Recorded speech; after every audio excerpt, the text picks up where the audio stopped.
Hello and welcome to Zoom In, Zoom Out. I'm Leslie Liao. Today, to learn more about China's pressure campaign to keep Taiwan off the international stage, we're joined by Bonnie Glaser, the managing director of the Indo-Pacific program at the German Marshall Fund.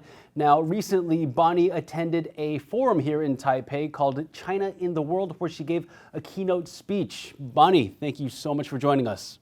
Thanks for having me. Now, Bonnie, let's talk about this summit really quickly and get that out of the way. Can you tell us about some of the concerns that are coming up vis-a-vis China and its influence campaign that you're hearing from the experts and participants here at the China in the World Summit?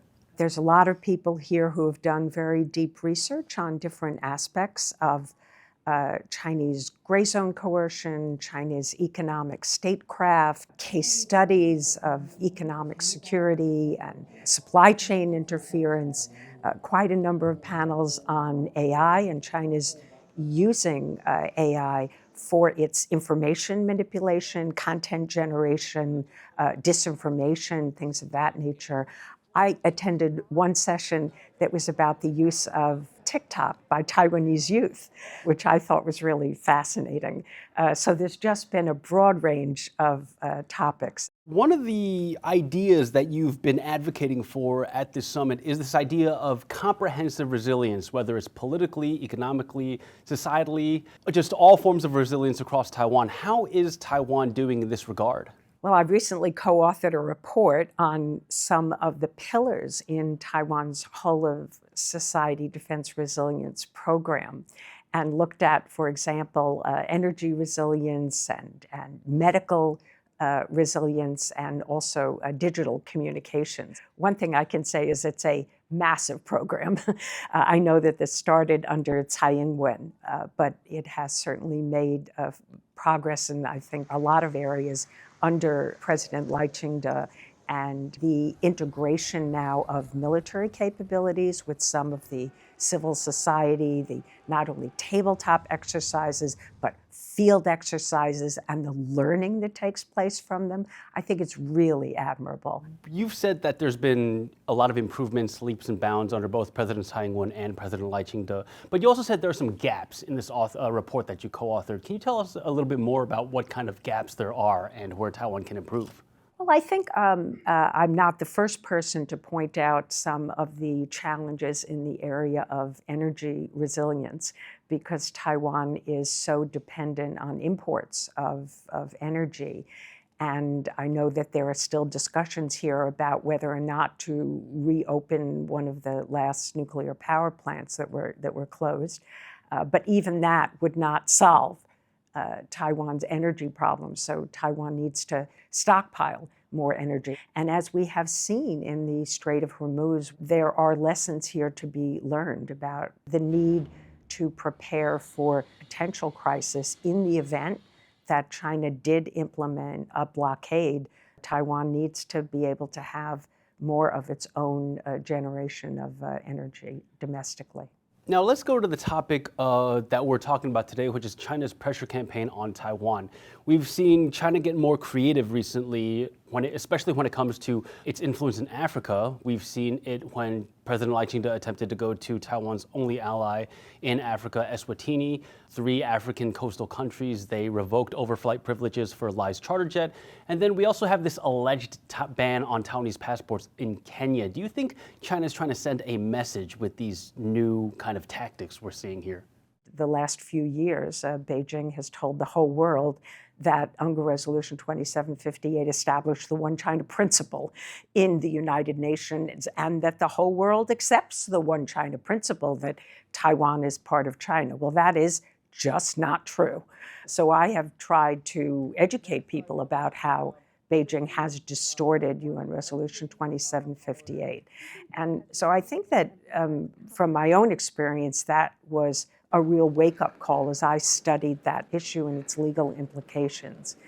And what we see today is just this continued trajectory of Beijing putting pressure on other countries to isolate Taiwan. I mean, I think that's ultimately the goal, is first to isolate Taiwan. And it's still a sense of psychological despair among the people here that they really don't have any other choice. They should just join the People's Republic of China, or they should enter into political negotiations.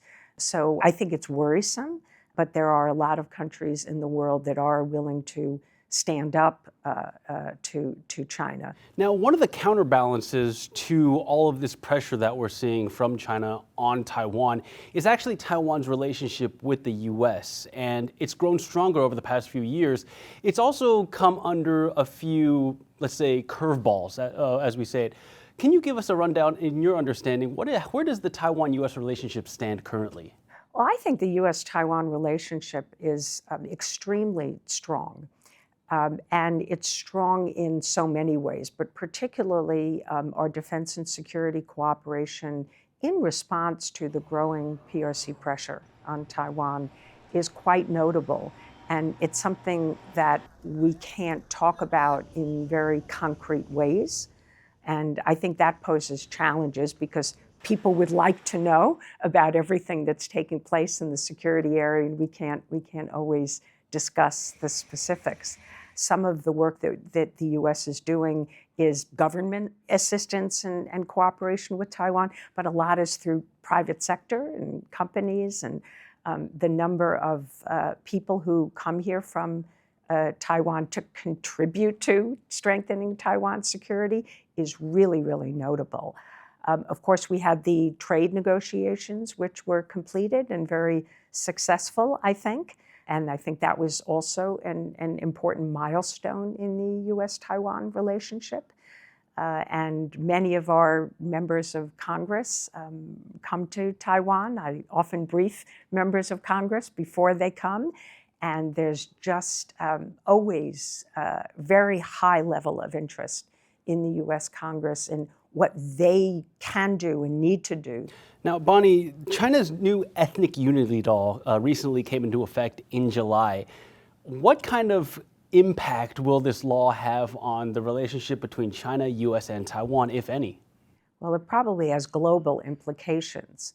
But in terms of its impact on Taiwan, we know that China has gone after some individuals that they have labeled separatists in Taiwan, and they have tried to use their laws to try and implement some punishments against some of these people. There are many countries in the world that have extradition treaties with China.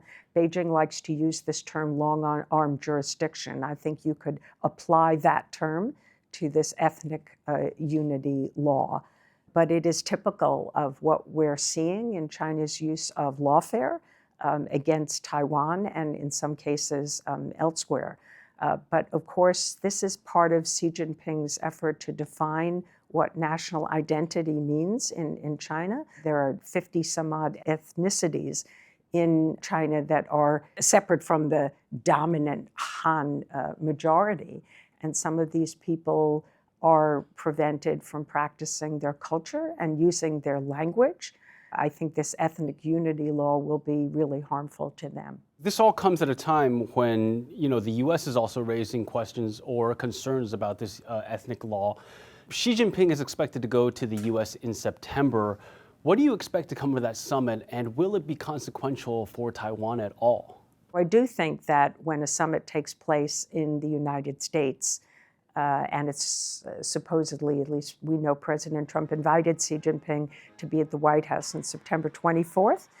And if that's when it takes place, I think that the United States will try to dominate and set the agenda, which I think will focus more on economics and trade and critical minerals and rare earths. I don't think that Taiwan is going to be a dominant topic of conversation, although I do think that the Chinese are feeling very confident. From what I gather from talking to many Chinese scholars, they think they've already gotten President Trump to say that he opposes Taiwan independence, which President Trump did not say, but that's the way they want to interpret it.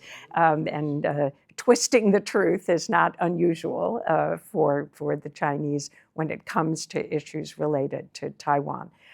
So I think that we shouldn't rule out that perhaps they will try to exaggerate something that President Trump says. But I don't think that it will lead to any serious harm to Taiwan's security. Bonnie, final question. So you mentioned about the U.S. midterm elections, but also in November is Taiwan's local elections. Are you expecting to see any ramp up of Chinese aggression or Chinese gray zone tactics during that time? And to what end do you think Beijing will employ those tactics? Well, if Beijing ramps up military pressure on Taiwan in the run-up to the elections, I personally think that would be counterproductive. Because I think that it would probably bolster the arguments that some people make in Taiwan correctly that threats from China are really quite serious and that the government needs to take serious actions against them. It might weaken some of the arguments that the opposition is making, suggesting that these threats might go away if the two sides of the strait just reopen dialogue. So, but of course, local elections here are not really about cross-strait relations. There's always an element of cross-strait relations in the elections, but they're certainly not prominent. But my concern would be about the potential for Chinese interference in the run-up to the elections. And there are various ways, both overt or maybe even covert, that China could interfere in elections. And that can be through providing financial support or promoting narratives, propaganda, or even disinformation that is aimed at influencing elections. But one thing we know for sure, that the actual process of casting votes in Taiwan is always very secure. Now, Bonnie, just one more follow-up question, because you mentioned something very interesting. You said that these are local elections and cross-strait relations might not be as big of a factor as if this were maybe central government elections. But at the same time, you also said Beijing may have covert or overt influence campaigns. They might try to undermine the voting in some way or tip the scales. What does Beijing stand to gain from influencing local elections? Well, I think, for example, where we have recently seen the KMT chair, Zheng Liwen, visit Beijing and, of course, other cities in China, it seems to me that Xi Jinping's views of her are quite positive. And if the KMT does very well, then she remains chair. The tradition, of course, in Taiwan is that if a party doesn't do well in the local elections, that the chair is then forced to resign. And then she perhaps might not be in a position to advance and become a more maybe national politician in Taiwan. But that's just one example. I think that certainly Beijing would like to see the ruling party, the DPP, not do very well in these elections, because ultimately they would like to see the DPP not be in power in Taiwan. The only hope I think that Beijing has in achieving any advancement toward a better relationship with Taiwan is through some of the opposition parties. All right, Bonnie. Well, you've had a long day and we've taken up a good chunk of your time, but I'd like to thank you again for joining us. It was great hearing your insights about this on this episode of Zoom In, Zoom Out, and thank you again. Thank you for having me. And this has been Zoom In, Zoom Out. If you like today's conversation, don't forget to like, subscribe, share, and leave a comment. Thank you again for joining us, and we'll see you next time.